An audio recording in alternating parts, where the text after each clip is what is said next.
Just give me one piece of evidence. Those were the words of a young teenager who came up to me during a break on a Saturday evening. I was doing 2 lessons back to back. He went on to share with me that he wasn't going to be able to stay for the second lesson. He had to work the night shift that evening. He said, "Can you give me just one piece of evidence that I can take back to my biology class?" Now, folks who know me know that me speaking for 5 or 10 minutes about topics like Christian evidences, apologetics, that's kind of a joke. In fact, it's been said that I can't even get my name out in 5 minutes. So the challenge was before me. I asked this young man, I said, "Are you familiar with the geologic column?" And he was.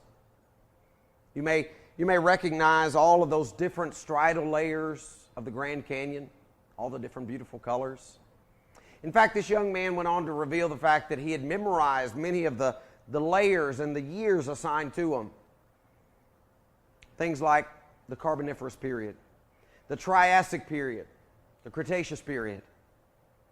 I asked him one question. I said, what would happen, scientifically speaking, if we found fossils that transcended through 3 or 4 of those different layers? For instance, what if we found a fossilized tree that went through several different layers? He smiled. He said it shouldn't happen. I said, "You're absolutely right, and yet it has on just about every continent."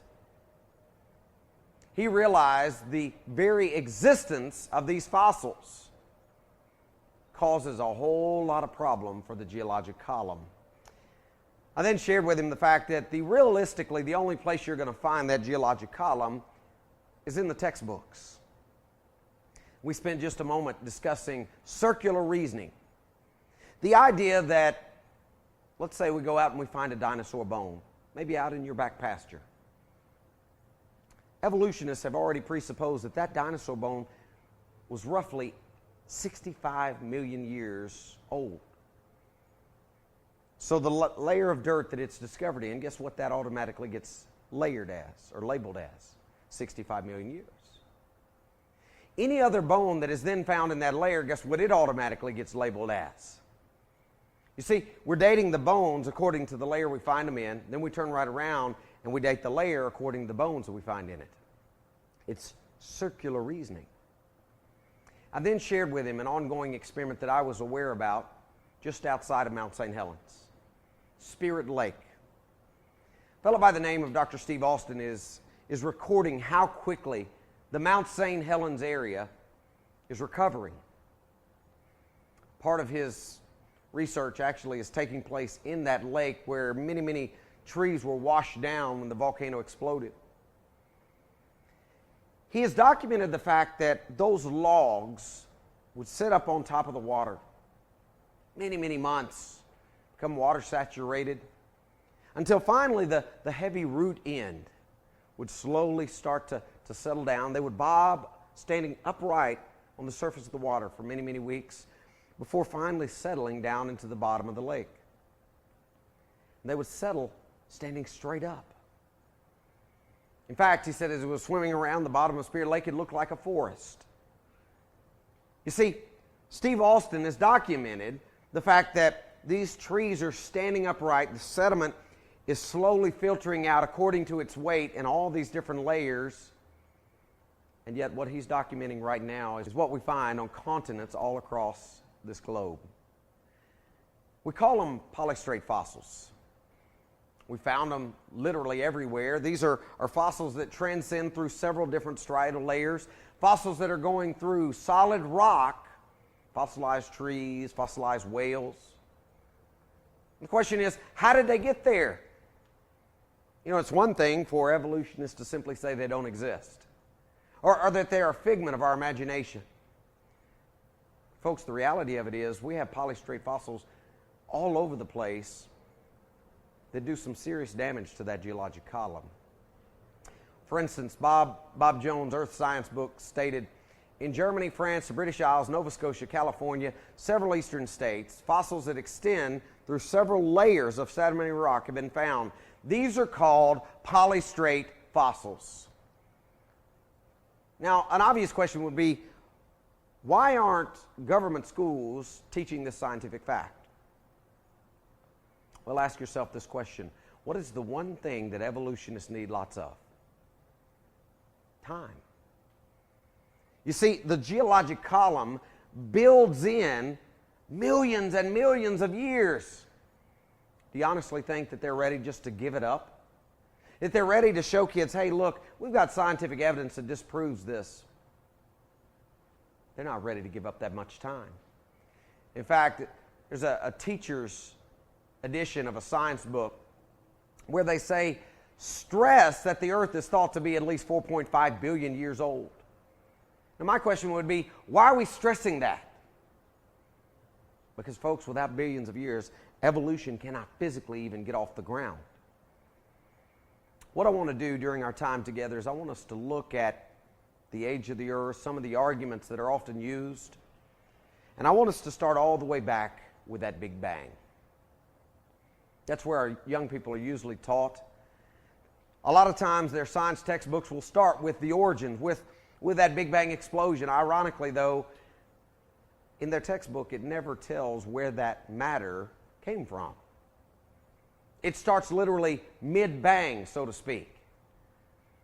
I had a youth minister in Nashville ask me one time, he said, Brad, could God have used a Big Bang to get us to where we are today? I appreciated his honesty. He was sincerely looking for an answer. Before I answer that question, I want us to take a minute and look at the science side of the Big Bang. Because in all reality, it's miserable science. What our children see is a picture of this cosmologic explosion, and they're told that within roughly 3.4 seconds, everything radiated out into space, and that space itself expanded. Sounds great. Sounds just like a nice little storybook. Folks, the only problem is, right off the bat, it violates two very fundamental laws of science. You've created matter, and you've gone from a chaotic explosion to an ordered universe. You know, my 7-year-old is smart enough to realize there's a problem with that. We were driving around in the car one day. My middle son, he said, Dad, that's kind of dumb, isn't it? I thought, hey, he's getting it. He said, it's kind of dumb to think that you can get an ordered universe from an explosion. I said, you're absolutely right. I said, can you imagine what would happen if we took a stick of dynamite and we put that in your bedroom and we blew it up? He laughed. He said, it probably wouldn't look any different, would it, Dad? Folks, at age 7, he doesn't know about the laws of thermodynamics. But he is smart enough to realize there's a problem with that.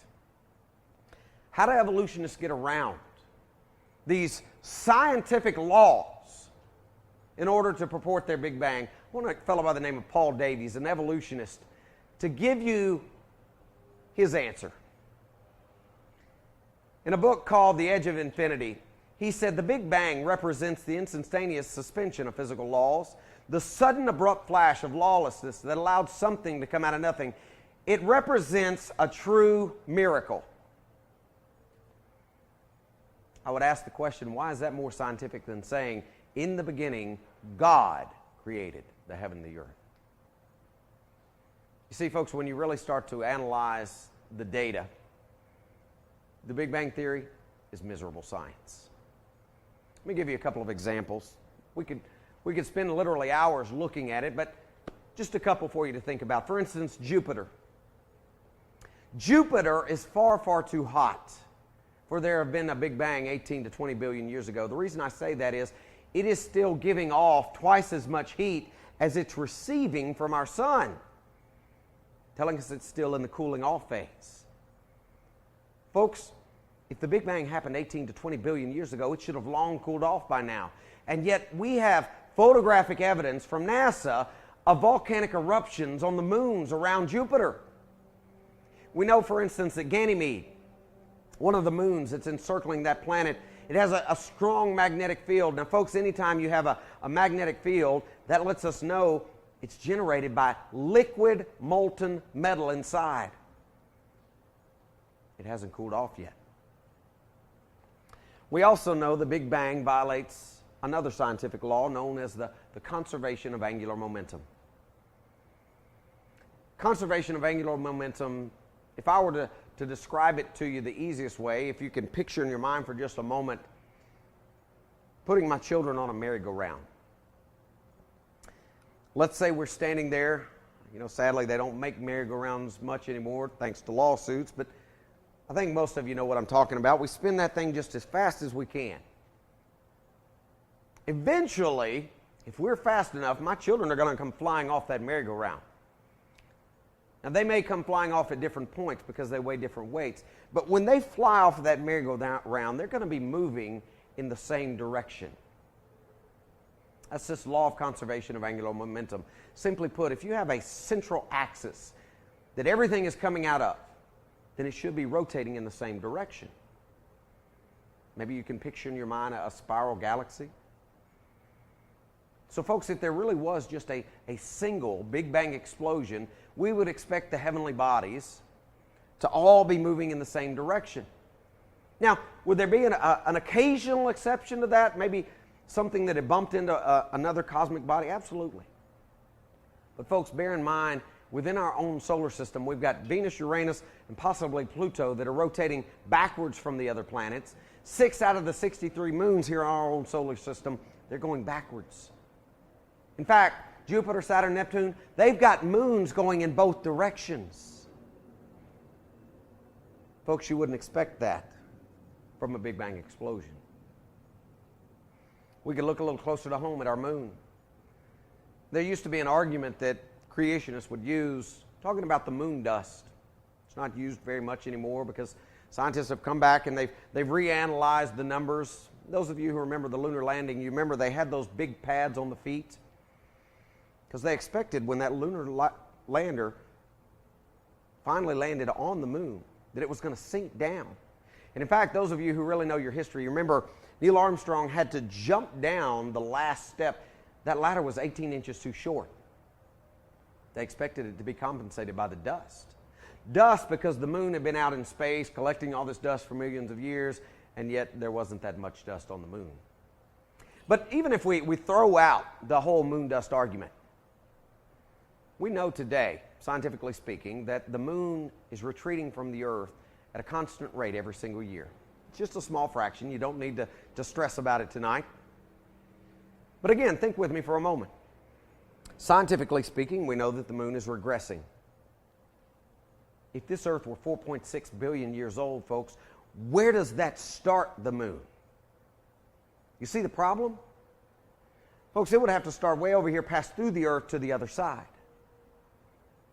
There's another more logical explanation, and that is that maybe things aren't as old as folks would have us believe.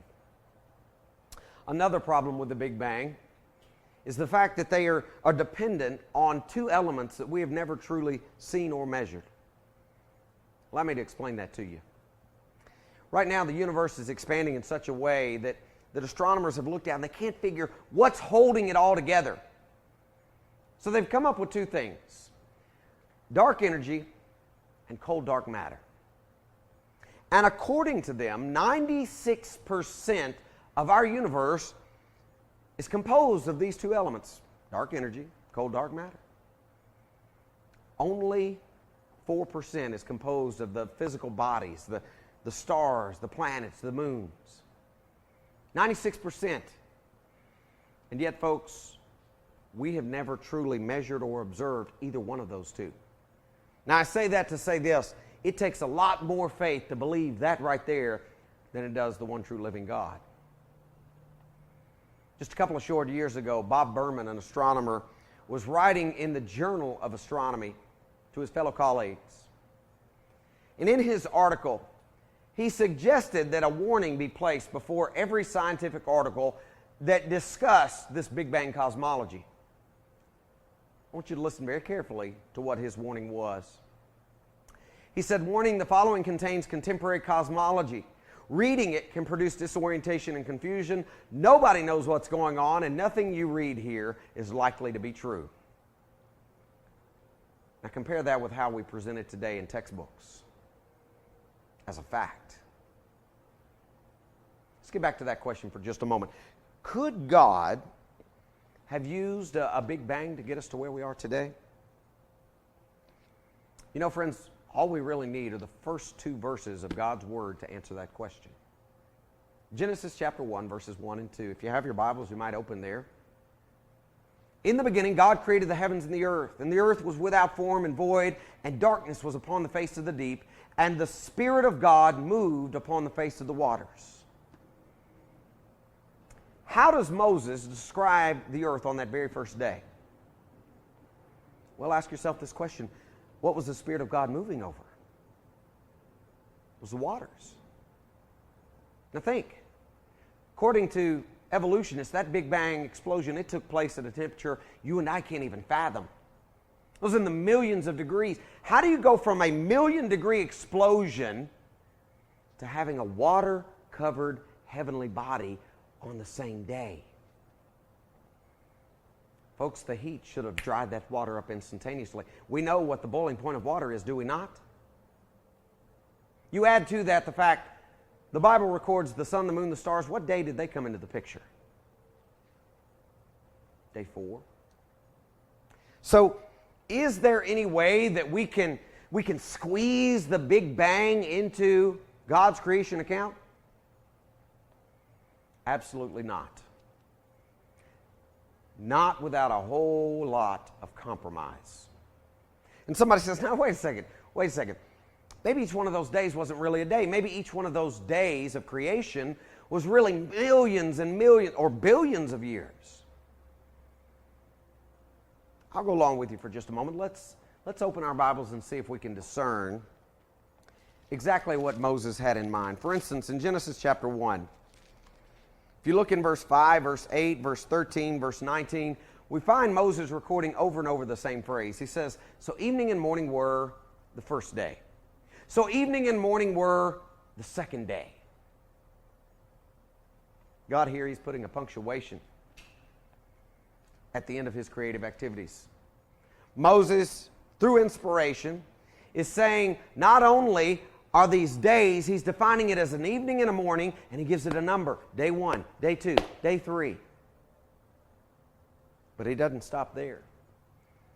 In fact, look at what he says in verse 14 of that same chapter. God said, let there be lights in the firmament of the heaven to divide the day from the night. Let them be for signs and season, for days and for years. Friends, if each one of these was not a 24-hour day as you and I recognize it, but rather millions of years, what, pray tell, is he talking about here when he specifically references days and years? He even mentions seasons. And somebody says, well, wait a second, Brad. You can't say they measure time the same way because the Bible says very clearly that the sun wasn't in place until day 4. How could we record time? And folks, while we think about sunrise and sunset as a marking of time, actually a day is recorded as a revolution of what body? The earth. Day 1, God created the heavens and the earth. Is it possible that that spin was already in place on day 1? Absolutely it is. So could we record time? Absolutely we can. You know, if you think about it for just a moment, all you really need is just a little bit of common sense. You want to know how long these days were? Ask yourself this question. When were the green flowering plants put into place? Well, let's see. We flip open our Bible. We look at Genesis chapter 1, starting about verse 9, and we find out it was day 3. God created all of the green flowering plants on day 3. All right? Let's assume for just a moment, hypothetically speaking, that each one of these days is 1,000,000 years. What do those green flowering plants need in order to survive? Obviously, they got to have sunlight. Sun would be coming on day 4. We'll say for whatever reason they were able to make that leap. We know there was an evening and a morning. Of course, if each day was 1,000,000 years, that means you've got 500,000 years of evening, 500,000 years of morning. But we're not going to worry about that. We know they had water. Water was here on day 1. What else do they need? They got to have the right atmosphere, got to have nutrients in the soil. They also have to be pollinated, don't they? You know those little flying insects that drive us crazy? Bees? They actually serve a purpose, don't they? They pollinate the plants, allowing them to reproduce. Now think. Those plants are dependent on pollination from flying insects. The flying insects, what day did they come into the picture? Let's see. All flying creatures and water dwellers came into the picture on day 5. Are you really ready to take the position that God placed all of the green flowering plants here on day 3, and we had to wait 2 million years before they could be pollinated? Folks, that's illogical. Horrible thinking. You know, it's a whole lot easier to simply take Moses at his word. If you look in Exodus chapter 20, verse 11, we find the 10 Commandments are being handed down in that particular chapter. In verse 11, he says, "For in 6 days the Lord made the heaven, the earth, the sea, and all that in them is." What does that leave out? And you keep that verse in mind, and you flip on over to Exodus chapter 31. Exodus chapter 31, starting in about verse 14, it talks about keeping the Sabbath. It says, "Work should be done," verse 15, "for 6 days, but the 7th is Sabbath of rest, holy to the Lord. Whoever does any work on the Sabbath day, he shall surely be put to death." You skip on down to verse 17, it tells you why. It says, "It is a sign between me and the children of Israel forever. For in 6 days the Lord made the heavens and the earth, and on the 7th day he rested and was refreshed." Now think about that for just a moment. What was the punishment for somebody working on the 7th day? It was death. Do you honestly think 2 Israelites were standing around going, "Well, let's see, I think I'm supposed to work 6 long eons of time and rest 1 eon of time"? Or do you think they knew, I'm to work 6 days, be off on the 7th, just like God did? You see, folks, when you really start to critically evaluate the evidence, you recognize over and over and again, this book outlines that it was 6 24-hour days. The New Testament writers refer back to that. Romans chapter 1, verse 20. Paul here, writing to the Christians at Rome, he says, "For since the creation of the world, God's invisible attributes have been clearly seen, being perceived by the things that are made, even his eternal power and Godhead, so that they are without excuse." He says the invisible attributes of God have been seen since the creation of the world. Now, folks, if that's the case, somebody had to be here to do the seeing and the perceiving. Tells me man was here. Tells me this earth isn't billions of years old, with man being a relatively latecomer or newcomer. Mark chapter 10, verse 6, Jesus Christ speaking, "But from the beginning of creation, God made them male and female." Question: how in the world can this earth be 4.6 billion years old? Us only be around for 3 million years, and yet Jesus said, "But from the beginning of creation, God made them male and female." You see, the more you start to analyze this book, the more you recognize the fact that, folks, all of the evidence is pointing us in one direction. In fact, there's only one place in all of Scripture that indicates God took time, he stretched it out longer than what you and I would call a 24-hour day. That's in the book of Joshua. You remember the long day of Joshua. In fact, in Joshua chapter 10, verse 14, it says there hasn't been a day like that before or after it. Somebody says, "Wait a second. I know somewhere in my Bible it says a day to God is like 1,000 years and 1,000 years like a day." You're absolutely right. In the book of 2 Peter, it talks about that. 2 Peter chapter 3, verse 8, I believe. And as you're looking at that particular piece of text, one thing that I would point out to you is keep it in context. Here we find the writer of this book talking about God's promise of coming back, Jesus Christ coming again. He's not talking about creation. So how can we lift this piece of Scripture, drop it into the creation count, and say, "Oh, day to God is 1,000 years a day"? Folks, first off, that would only buy you 6,000 years during the creation week. Second off, you have taken something completely out of context and tried to drop it in the creation week. That doesn't work. I'm here to tell you, it is time we get our children, our grandchildren, out of the valley of doubt. We can do that by showing them the truth. Let me give you an example. Magnets. You know, most of us have them on our kitchen refrigerator. We know a couple of things about magnets. We know, for instance, that magnets lose their strength over time. We know the Earth has a magnetic field. In fact, if you hold a compass, it's going to point towards magnetic north. We also know the Earth has lost 6% of its magnetism in the last 150 years. Scientific fact, you cannot refute it. Now, folks, if that's the case, and it is, that begs the question, how in the world can somebody say this Earth is billions of years old? We wouldn't have any magnetism left.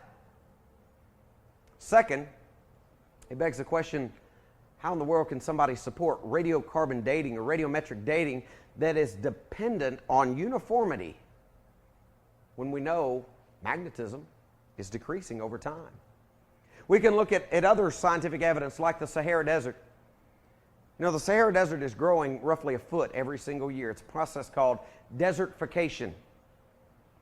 We can physically look on maps and we can see the past extent of the Sahara Desert. We can see where it is today. We can even see the direction that it's moving. But folks, again, these are observable laws of science. This is something we can measure. We can extrapolate back and ask the question, how old is the Sahara Desert? The answer is about 4,000 years old. And you say, okay, 4,000 years old, what's the big deal? Question, what happened roughly 4,000 years ago that put all of our weather patterns into place? Was that flood. See, time and time again, as you look out into nature, you start seeing example after example of evidence that points towards a young Earth. Let's look at a couple more. For instance, textbook. Student's textbook says the Mississippi River deposits sediment at a rate of 80,000 tons an hour. Now, I give you this example because I think it shows two things. Number one, I think it gives great evidence for a young Earth, but number two, it also shows part of the problem with our educational system today. You know, we're living under the no child left behind era. I would say everybody's been left behind, but that's for another time. Look very carefully at what's going on. Our children are growing up being conditioned for standardized testing. In fact, I would argue with you, I think many children have forgotten how to think critically. They never learn how to learn. Instead, what they do is they absorb trivia and get ready for tests. So, our child looks at this school page, says Mississippi River deposits sediment at a rate of 80,000 tons an hour. What does he remember? He remembers Mississippi River, 80,000 tons an hour. He's ready for his test. But he never stops to think critically. 80,000 tons of sediment per hour? Folks, think about that. There again, we're talking about observable science, not speculation or hypothesis. We're talking about something we measure. You know what we see? It's right, 80,000 tons an hour. Which begs the question, folks, if this Earth was 4.6 billion years old, how much further should the delta stretch out into the Gulf of Mexico? The answer is there would be no Gulf of Mexico. It should have long filled in by now. Now, while we're talking about that Gulf, you know the salt water in the Gulf? We know the oceans today are 3.6% salt water. We know how the salt gets there. We know about the water cycle. The water evaporates up. Clouds move over land. The rains come down, picks up salt minerals from the land, deposits them in the oceans. 3.6% salt water. Again, here we go, folks. Observable science. 3.6% salt water. Do you realize we could have gone from fresh water to salt water in less than 5,000 years? Telling me, number one, this Earth isn't billions of years old, or else the oceans would be far too salty to sustain life. But number two, it also goes on and tells me a little bit about how life could have survived. The ocean fishes could have survived around the flood because it wasn't as salty back then. More like what you and I would call brackish water. We see evidence under our feet in those great oil reserves. You know, I'm from Tennessee, don't know a whole lot about oil. I've traveled and spoke quite a bit extensively in the Texas area. I have learned one thing that I'll share with you, and that is never place your finger over an oil cap. The reason being, Some of the oil is held underground at pressures of roughly 20,000 pounds per square inch. 20,000. Your car tires are probably inflated roughly to about 35 psi. This is 20,000. It would literally take your finger off of your hand. But there again, we've got to start thinking critically. We've got to ask ourselves, how long can limestone or sedimentary rock hold pressures like that underground? And again, the answer is less than 10,000 years. You see, time and time again, you keep coming back. When you start looking at observable things on this planet, it points you to a young Earth. I'll give you one more example. What about natural gas, oil? How did they get here? I want to read to you a textbook. Here's what they say. They said oil and gas are from organisms that once lived in the sea, that they were changed by heat and pressure, changed into oil. Okay? They would add heat, pressure, and millions of years, by the way. Do we know that a lot of this stuff comes from organic material that's been covered over, put under heat and pressure? Absolutely. But is there another possibility of how all of this stuff could have gotten covered over? Like, for instance, maybe a global flood? Absolutely. We can look at ice cores. Evolutionists like to use ice core dating to try to prove an ancient Earth. And the idea is every single winter you've got a white band, represents the snowfall, and then a clear band that represents a summer melt. And they basically add them up just like we would rings on a tree. The only problem with that is not too long ago there was an airplane that was discovered roughly 75 meters down. It was an old warplane. A warplane that they knew exactly when that plane had landed on that particular ice field. Now, think with me for just a moment. They take an ice core sample down. In fact, they eventually brought that whole plane up to the surface, and it actually flies in air shows today. But according to that ice core, according to the depth of ice, that plane landed hundreds upon hundreds of years ago. Folks, planes haven't been flying that long. Or we could look at population statistics as another great example of how we know this Earth is young. And we've been doing the census long enough to know the population doubles every roughly 35 years, including diseases, famines, etc., wars. Every 35 years. Now, we can extrapolate backwards and use that same information to try to figure out when was there a period of time when there wasn't as many people.